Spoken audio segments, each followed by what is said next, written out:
Bonjour à tous et bienvenue sur la chaîne YouTube NV Productions. Aujourd'hui, on se retrouve dans un tout nouveau Value Asset. C'est la première vidéo de ce format et on a décidé, quoi de mieux que de commencer ces formats un petit peu raw, roadmap, etc., comme vous l'appréciez probablement parce que vous êtes entrepreneur tout comme nous, pour vous expliquer tout simplement aujourd'hui comment créer un écosystème de contenu à forte conversion. On va vous parler tout simplement de notre méthode qu'on applique maintenant depuis plusieurs mois pour notre propre création de contenu, mais également pour nos clients au sein de l'agence pour leur permettre d'atteindre ce qu'on appelle l'omniprésence digitale, donc le fait de pouvoir être présent sur différents canaux d'acquisition très régulièrement avec un fort volume et surtout une forte conversion pour augmenter sa présence en ligne et donc le fait de ramener plus de leads, ramener plus de prospects pour votre offre, tout simplement au sein de votre entreprise. Voilà. La vidéo d'aujourd'hui va, je vais pas vous mentir, nous servir également à l'envoyer à différentes personnes qui vont réserver des appels avec nous. Si c'est pas le cas et que tu es sur YouTube, tu peux réserver ton audit offert. Le lien est directement dans la description. Et l'idée, c'est qu'aujourd'hui, on vous parle de la méthode qu'on utilise au sein de l'agence qui s'appelle le protocole, la méthode Omni qu'on a développée au sein de NV. Très simplement, pour vous introduire et rentrer directement dans le vif du sujet de cette vidéo, cette méthode, on l'a pas innovée. Elle vient tout simplement de Marvin Diaye, que vous connaissez probablement, qui est un gros entrepreneur sur le marché francophone, qui accompagne des business dans le B2B, majoritairement en physique, mais également dans le digital, sur la partie, on va dire, marketing dans son global. Et Marvin, il est extrêmement fort et extrêmement connu. Pourquoi? Parce qu'il a la réputation de poster énormément. J'ai eu l'occasion de le rencontrer à Bali il y a quelques mois de ça. On a d'ailleurs tourné un petit contenu qu'il a posté sur son Instagram où il a pu me faire un coaching one-to-one. Et ce que j'ai retiré de ces 5 minutes de coaching avec lui, ça a été qu'aujourd'hui, la majorité des entrepreneurs ne postent pas assez, mais surtout qu'ils n'ont pas le temps de gérer leur création de contenu. C'est un fait, c'est la réalité. Et ça a été un petit peu une claque pour moi de m'en rendre compte et de me dire que voilà, Marvin, qui lui aujourd'hui est amené à poster quasiment 8 fois par jour, en parallèle de développer son marketing, de gérer plein de choses dans son quotidien, d'avoir développé différentes boîtes à succès, comme par exemple Freshéo qui prépare quasiment 80 000 repas par jour aujourd'hui maintenant, je crois, plus Ultra, son offre de coaching. C'est très impressionnant de se dire, alors que oui, certes, il est entouré d'une grosse équipe, mais qu'il arrive à gérer autant de volume de contenu. Et la réflexion qu'on s'est un petit peu fait, c'est que c'est compliqué d'aller chercher autant de volume, pas non seulement juste par le fait de devoir poster, créer, mais également avoir la matière pour poster autant de contenu. Et c'est justement pour ça qu'on a développé la méthode Omni et que je vais vous en parler dans cette vidéo, donc restez bien jusqu'à la fin parce que les clés les plus importantes se situent à la fin de ce Value Asset pour vous permettre d'atteindre l'omniprésence et venir doubler, tripler, voire même quintupler aujourd'hui votre trafic sur Instagram, LinkedIn, YouTube, peu importe. Ok? Donc déjà, quelque chose qui est intéressant à comprendre, c'est que Marvin aujourd'hui, c'est que de l'organique qu'il va préparer et il va s'axer sur 25 millions de vues. Je vous ai mis la petite stat là, c'est assez aberrant, 25 millions de vues, 0% grâce à la publicité. Typiquement, lui, il avait fait ça sur la période décembre-janvier. Tout ça pour vous montrer qu'aujourd'hui, on a tendance à beaucoup miser sur les ads alors qu'en réalité, l'organique peut rapporter énormément, surtout si vous travaillez en batch, comme on va le voir aujourd'hui dans cette vidéo. Aujourd'hui, il poste 3 à 6 pièces de contenu par jour. Je ne dis pas que c'est obligatoirement ce que vous devez faire. Il ne faut pas non plus prendre tout ce qu'il y a à la lettre aujourd'hui dans cette vidéo. C'est plus un conseil où on va vous présenter notre stratégie et vous pourrez l'approfondir et l'adapter à votre positionnement par la suite. Mais comprenez bien une chose, aujourd'hui, vous pouvez totalement construire un business à partir de l'organique et vous n'êtes pas du tout dépendant des ads, etc. C'est vraiment pas un indispensable. Très souvent, le problème de beaucoup d'entrepreneurs, c'est qu'ils n'ont peu, voire même pas de temps pour créer. Ils manquent de matière exploitable, comme on l'a dit, donc juste le fait d'avoir tout simplement les rushs, le contenu, les idées pour pouvoir produire tout simplement 2-3 posts par jour. Derrière, ils ont des monteurs qui suivent pas forcément le rythme. Ça, c'est une réalité aussi. La majeure partie des monteurs vidéo sur le marché francophone, et pas que, souvent n'arrivent pas à pouvoir produire autant de contenu et surtout les tenir dans les délais. Ça, c'est souvent un gros problème quand on cherche à déléguer sa partie montage. Et derrière, il y a souvent aussi une mauvaise organisation ou un manque de vision claire sur la stratégie de contenu qui fait qu'on est désorganisé et qu'un jour, on va réussir à poster une fois par jour pendant une semaine d'affilée et qu'après, on va très rapidement lâcher parce qu'on n'a pas la vision, on n'a pas l'organisation, on n'a pas de l'avance claire sur le contenu et on n'arrive pas à dézoomer un petit peu tout ça. Et si tu regardes cette vidéo, c'est probablement que tu te retrouves dans cette situation où tu as l'impression que tu es un petit peu dans le flou, tu aimerais poster plus de contenu, mais tu sais pas du tout par où ça passe. Honnêtement, je te comprends et reste bien jusqu'à la fin de ce Value Asset parce que je vais vraiment te donner toutes les clés qui vont te permettre de régler ce genre de problématique. On a demandé à ChatGPT, mais en vrai c'est une estimation qu'on a déjà fait, en moyenne, combien de temps un infopreneur il met à produire l'ensemble de sa création de contenu par mois. Et ce qu'on a pu regarder, c'est que ça correspond entre 40, en étant très gentil, à 80 heures, en étant encore gentil, on peut monter beaucoup plus haut, par mois, à mettre en place le contenu. Comment ça se répartit? Souvent, il y a 10 à 15 heures de réflexion, de juste de trouver les idées, faire de la veille concurrentielle, chercher comment apporter de la valeur, faire ses séquences de story, etc. Derrière, il y a 8 à 15 heures de tournage, 15 à 30 heures faciles de montage, le copywriting, la publication, la gestion, la programmation de vos contenus. Bref, ça peut monter à beaucoup plus que 100 heures par mois. Et le problème, c'est qu'aujourd'hui, si vous regardez cette vidéo, c'est probablement que vous êtes infopreneur, que vous tournez entre 10 et 30 cas par mois, peut-être un petit peu moins, peut-être un petit peu plus. Et dans l'idée, vous voulez vous concentrer sur votre zone de génie, votre compétence, le fait de bien délivrer vos clients, développer, améliorer votre offre, prendre du feedback, accumuler plus d'appels de closing, plus de ventes, faire rentrer plus de cash, bref, faire croître votre boîte. Le problème, c'est qu'on vous retire littéralement 80 à 100 heures par mois, bloqué sur de la création de contenu, qui au final pourrait être boosté parce que vous pourriez envoyer plus de volume, etc. Et vous vous sentez un petit peu freiné, les journées elles font que 24 heures et au final vous bloquez là-dessus. Et ça c'est vraiment notre mission aujourd'hui de vous montrer dans cette vidéo comment vous allez pouvoir corriger tous ces aspects. Ok. Quelque chose qui est assez important à comprendre, c'est que nous aujourd'hui cette méthode que je vous présentais dans cette vidéo, on l'a appliquée sur plus de 50 entrepreneurs aujourd'hui qu'on a accompagnés au sein de chez NV. Et au-delà de juste produire beaucoup de volume, c'est du contenu à fort ROI, comme par exemple Yakin, qui a réalisé une vidéo de Mastermind et qui allait chercher un ROI de 46 sur la vidéo par rapport à l'investissement initial qu'il a posé avec nous. C'est pas pour vous faire la promotion de l'agence ou quoi que ce soit, c'est juste pour vous dire que faire du contenu en volume, c'est bien, mais un volume qui convertit, c'est mieux. Donc il faut faire attention aux formes, il faut faire attention aussi à la construction globale du contenu, au hook, au copywriting, bref, toute une structure importante et essentielle pour pouvoir aller plus loin. Sans plus tarder, on va partir directement sur le premier point de cette roadmap qui est l'omniprésence, donc le haut de notre méthode Omni. Pour vous donner un petit exemple qui illustre un petit peu ce que je vais vous expliquer là, j'ai personnellement décidé à partir du mois de décembre de faire x2 sur mon volume de contenu sur un compte à moins de 2000 abonnés. Ok, et voici globalement le résultat. J'ai pu atteindre 347 000 vues générées avec 105 000 comptes touchés. Ce que vous devez retenir par là, c'est que j'ai littéralement fait x2, donc comme je vous l'ai dit sur ma cadence de contenu, il n'y a pas eu de méthode miracle, j'ai pas changé ma stratégie, j'ai juste augmenté ma présence. Et c'est tout l'intérêt aujourd'hui de ce point de l'omniprésence. Ce qu'on entend par là, c'est le fait que à chaque fois qu'une personne va rentrer dans votre écosystème, donc s'abonner à votre compte, s'abonner à vos réseaux, automatiquement elle va tomber sur vous à chaque fois qu'elle ouvre ses réseaux. Vos stories, elles vont remonter tout en haut. Vos posts, ils vont tout le temps être dans son feed. Vous allez sur YouTube, vous tombez encore sur cette personne-là. Et en fait, ça va jouer sur un process hyper important à comprendre qui est le nurturing. Aujourd'hui, vous allez rediriger les gens d'une plateforme à une autre. Vous allez leur apporter constamment de la valeur, les convaincre sur votre système, votre mécanisme unique, vos éléments différenciants. Sauf que tout ça, vous ne pouvez pas l'atteindre si aujourd'hui vous n'êtes pas factuellement présent.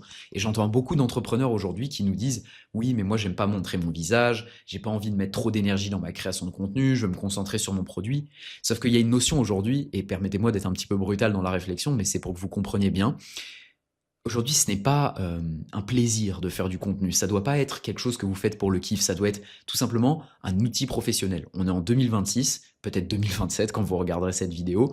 La création de contenu, c'est un indispensable. Vous ne devez pas vous dire « Ah, j'ai envie de faire du contenu ». Non, vous devez faire du contenu. Parce qu'aujourd'hui, c'est littéralement l'arme qui va vous permettre de vous développer sur vos réseaux. C'est comme dire à un pompier qu'il n'a pas le droit d'utiliser d'eau pour éteindre un feu. C'est comme dire à un gendarme qu'il n'a pas le droit d'être armé et d'avoir ses outils professionnels pour exercer son métier. C'est comme dire à un boulanger qu'il doit faire du pain sans farine. Au bout d'un moment, vous êtes entrepreneur, il faut comprendre que le fait de produire du contenu, c'est littéralement une obligation, c'est votre métier en fait. Et le fait de pas aimer montrer son visage, etc., souvent c'est beaucoup une question d'habitude et ça se gomme facilement dans le temps. Et il faut comprendre qu'aujourd'hui, l'omniprésence, le fait de vraiment être partout sur différents canaux d'acquisition, c'est la clé. Alors quel canal d'acquisition? Nous, ce qu'on va vous recommander, c'est d'avoir plutôt un canal short form où vous allez pouvoir acquérir la majorité de votre trafic, proposer beaucoup de contenu short, assez snack content, tu vois, facilement consommable, et derrière d'aller convertir sur une plateforme de format long, comme par exemple des podcasts sur des plateformes Spotify, etc. Ou alors le mieux, on va pas se mentir, YouTube, actuellement comme vous êtes en train de regarder cette vidéo, parce que c'est vraiment là que vous allez apporter de l'éducation, éduquer votre cible, elle va passer du temps avec vous sur du format long, Et c'est là que vous allez pouvoir la convertir. Mais il est bien essentiel de comprendre qu'aujourd'hui, atteindre l'omniprésence, c'est une clé et vous devez factuellement, peu importe votre situation aujourd'hui, augmenter votre cadence de contenu, tout comme Marvin a pu me le dire quand j'ai eu l'occasion de le rencontrer, c'est que la majorité des entrepreneurs, et il me l'a bien confirmé, ils ne postent pas assez. Okay. Le deuxième point qui va être important à comprendre, c'est qu'il doit y avoir aujourd'hui un match de consommation. Ce que j'entends par un match de consommation, c'est tout simplement de soigner la PUC de son avatar. Qu'est-ce qu'on entend par PUC? C'est proposition unique de contenu. Vous avez déjà aujourd'hui, si vous regardez cette vidéo, un avatar client, un persona, une offre, un mécanisme unique ou même un élément différenciant.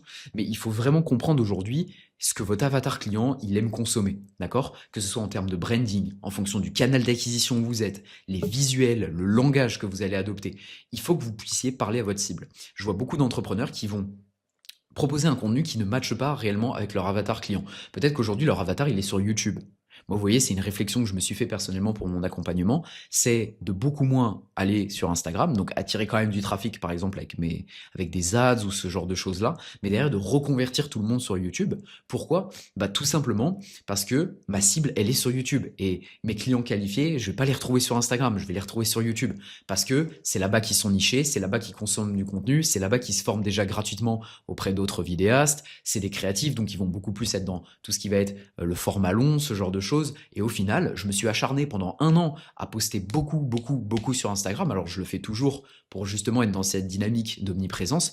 Mais maintenant, je mets beaucoup plus d'attention sur le format long YouTube comparé à avant parce que je sais que c'est là-bas que je vais convertir. Donc, c'est très important de comprendre déjà le canal d'acquisition où se trouve votre avatar, mais également tout le personal branding. Aujourd'hui, si vous parlez à des personnes qui sont dans la trentaine, quarantaine, vous n'allez pas du tout avoir le même ton que si vous parlez à des jeunes dans la vingtaine ou à des retraités. Inversement, la manière dont vous allez vous habiller, les couleurs que vous allez utiliser, les typographies, le style de montage, tout ça, ça va rentrer en compte et ça doit matcher aujourd'hui clairement avec la consommation de votre avatar client. Sinon, ça va créer une réelle incohérence et il faut faire attention à bien soigner cette partie-là.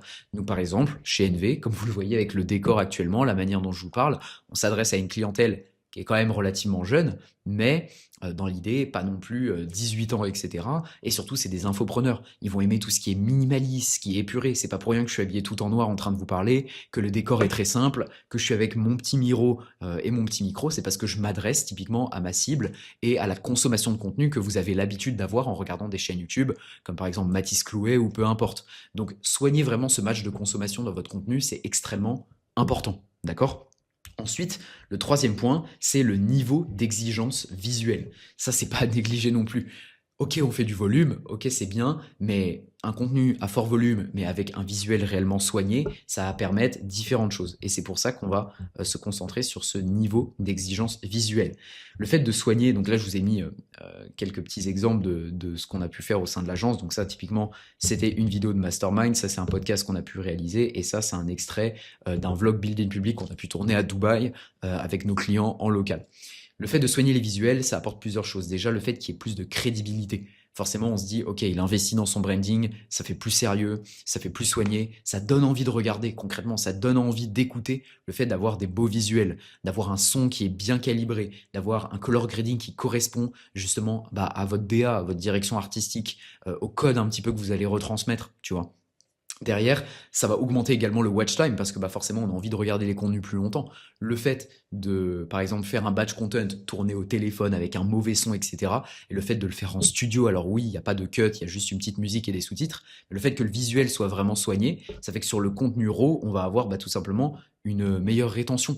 Et surtout, ça permet d'affiner votre positionnement, votre branding et indirectement les valeurs un peu premium que vous voulez retranscrire à travers votre offre. C'est un peu le fait de vendre ce qu'on représente aussi. Tu vois, tu vends une offre à étiquette, il faut que tu aies un branding à étiquette qui suive un petit peu la route. Et derrière, ça vous permet aussi d'accentuer vos éléments différenciants. C'est sûr que si vous avez un style de montage très particulier, une DA très storytellée que vos concurrents ne vont pas proposer, ça vous permet de vous démarquer indirectement de la concurrence et potentiellement mettre une distance aux autres personnes dans votre niche parce que vous êtes cette personne qui va réellement soigner son branding de manière beaucoup plus poussée. Donc, il faut comprendre qu'aujourd'hui, avoir un niveau d'exigence visuelle, c'est extrêmement important. Et c'est notamment ce qu'on essaie de proposer chez NV en utilisant du matériel professionnel, comme par exemple des caméras Sony Cinema Line, comme on a jusqu'ici, qui permettent de vraiment upgrade la qualité. Aujourd'hui, on a une équipe de plus de 10 personnes avec plus de 5 ans d'expérience chacune dans l'audiovisuel pour vous apporter la meilleure qualité d'image possible. On utilise voilà, du matériel haut de gamme et on n'hésite pas à clairement se déplacer avec lumière, caméra, micro, tout ce qu'il faut pour vous proposer la meilleure qualité possible, que ce soit sur du format long, comme vous le voyez ici avec les screens actuellement à l'écran, ou même vous pouvez le retrouver facilement sur notre Instagram et notre chaîne YouTube, comme du format court et de la photographie également.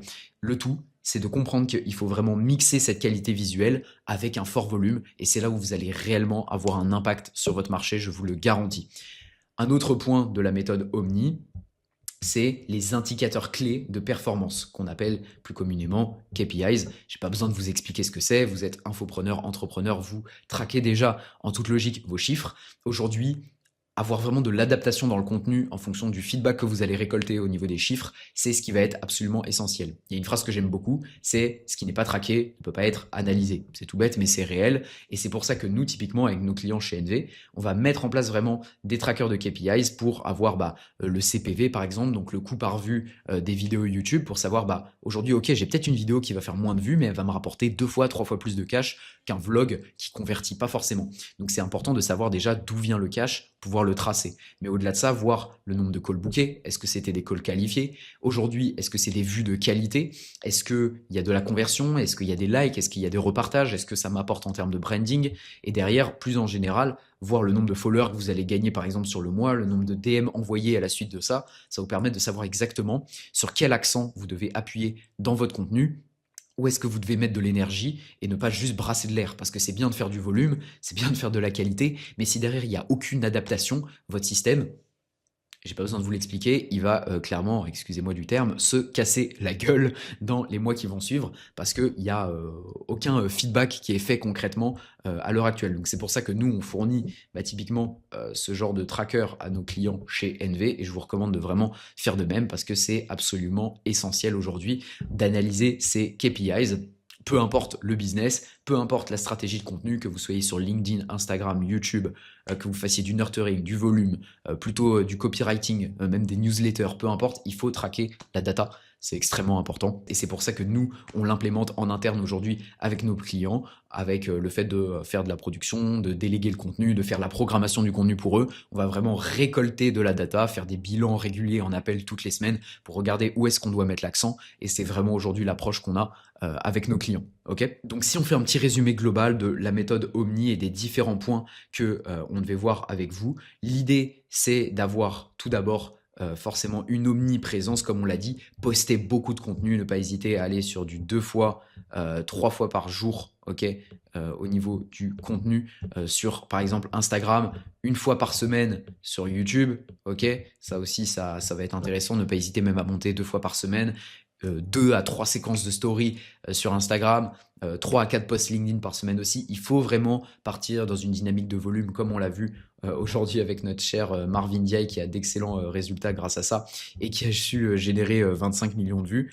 Une fois que vous avez cette omniprésence, il faut également faire un contenu qui est cohérent, donc avoir un réel match de consommation, également avoir un niveau d'exigence visuelle qui est élevé comme on a pu vous le montrer ici. D'ailleurs, je vous ai mis une petite étude de cas de l'un de nos clients, Hugo Janin. On a fait une refonte complète de son feed. Donc, vous voyez qu'avant, c'était déjà soigné, mais plus à l'iPhone. Et après, on est venu faire un réel shooting photo, etc., qui lui permet d'augmenter la qualité drastiquement de ses séquences de story. Et donc, indirectement, qui affirme un branding qui est plus premium. On a plus envie de l'écouter. On a un meilleur watch time, une meilleure conversion. Et surtout, il éteint la concurrence. On va pas se mentir, tout simplement parce qu'il a des visuels qui frappent vraiment à l'œil et qui correspondent aujourd'hui à sa personal brand et au mood qu'il a envie de retranscrire à travers son branding. Et c'est typiquement l'un de nos clients qui aujourd'hui tourne à pratiquement 100 cas par mois de chiffre d'affaires, qui a une croissance très rapide et qui a été justement soutenu par le fait qu'on travaille sur sa personal brand ensemble.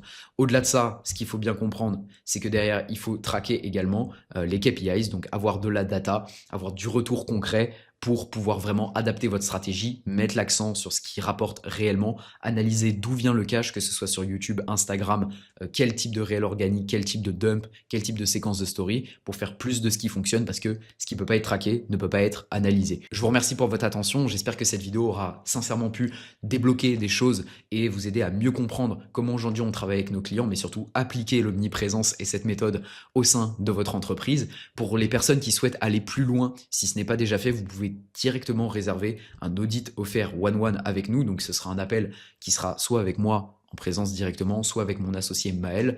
C'est pas un appel de vente, je préfère vous le dire direct, on n'aura aucune offre à vous commercialiser. C'est réellement un échange pour voir aujourd'hui où vous en êtes dans votre situation, vous apporter un petit peu une roadmap en fonction de comment on va analyser votre business de l'extérieur et voir si éventuellement on pourra aller plus loin à vos côtés et vous préparer une offre clé en main personnalisée en fonction des différents services aujourd'hui qu'on propose dans l'agence, comme par exemple le copywriting, le media making, le montage vidéo, la captation, la photographie et bien plus encore. Donc vous avez un lien directement en dessous de cette vidéo pour aller réserver votre audit offert. C'est un échange qui est rapide, qui dure environ 45 minutes, qui nous permet de vraiment vous apporter des clés. Vous avez tout à gagner, rien à perdre et vous partez quoi qu'il arrive avec de la valeur, en sachant qu'encore une fois, je vous le dis, c'est pas un appel de closing, vous ne serez pas avec un closer ou quoi que ce soit, c'est avec nous en présentiel directement. Donc n'hésitez pas à aller checker. Et puis tout simplement, moi je vous dis à très vite dans une prochaine vidéo. Le Calendly directement en description. Et si vous avez déjà réservé cet appel avec nous et que vous tombez sur cette vidéo suite à votre réservation, écoutez, vous avez différentes informations et ressources à regarder juste en dessous. Donc je vous laisse y jeter un œil. Je vous dis à très vite. C'était Noah de New Vision. Ciao.